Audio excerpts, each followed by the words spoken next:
இல்ல அப்படின்னா இது போலியான நடைமுறை. ஏன்னா தன்னார்வலர்ல போட்டு ஒட்டுமொத்த திமுக காரங்க அடிச்சு வச்சிருக்காங்க.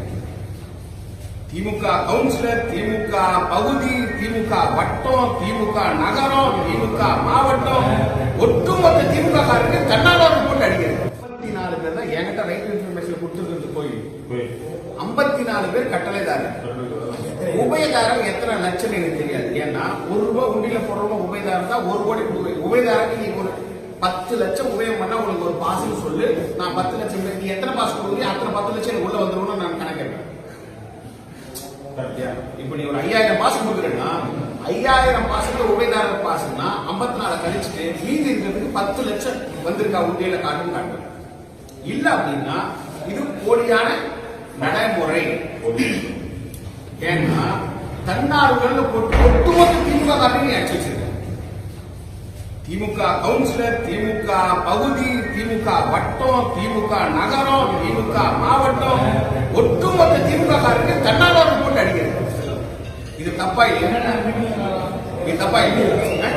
அப்ப இது நீதிமன்றத்தை ஏமாத்துற வேலை, பொதுமக்களை ஏமாத்துற வேலை, உங்களுக்கு கோவில உங்க சுயநலத்துக்கு பயன்படுத்துற வேலை. உண்மையா பொய்யா? இது எதுக்காக இப்படி பண்றீங்கன்னு எனக்கு ஒண்ணுமே புரியல. இந்த ஆட்சியில என்ன நடக்குதுன்னு புரியல. மக்கள் எல்லாருமே அமைதியா இருந்துருவாங்க எல்லா நேரமும் நினைச்சாதீங்க.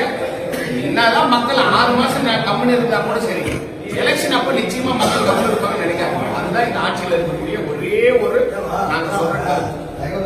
இவ்வளவு கேவலப்பட்டு இவ்வளவு அசிங்கப்பட்டு நடைமுறை இதுதான் சார் இருக்கு. எல்லாருக்கும் எத்தனை பேர் நீ பாஸ் கொடுத்துருக்கியோ பாஸ் அடி. சீரியல் நம்பர் சொல்லு. ரமேஷுக்கு 5 பாஸ் கொடுத்துருக்கிறேன். ரமேஷ் உன் பக்கத்துல எவன் 5 பேர் வரானோ அவனை பிங்கர் டிப்ஸ் வை, சீரியல் நம்பர் போடு. இந்த பாஸ் சீரியல் நம்பர்ல இவன் தான் உள்ள வந்தான், இவனுக்கு என்ன தகுதி இருக்கு நான் திருப்பி கேட்பேன். அந்த தகுதி நீ சொல்லணும். இல்லையா எவன் நான் கதவு திறக்க விடுறேன், எவன் முதல்ல வந்து உட்காரையோ அத்தனை முன்னாடி மிஞ்சி ஒரு 5000 பேர் உள்ள விடுவீங்க, 10,000 பேர் விடுவீங்க. 10,000 பேர் முதல்ல யார் கோயில் உள்ள வராங்களோ அவங்களை மட்டும் நான் அனுமதி பண்ணுவேன். சொல்லிட்டு போக 15,000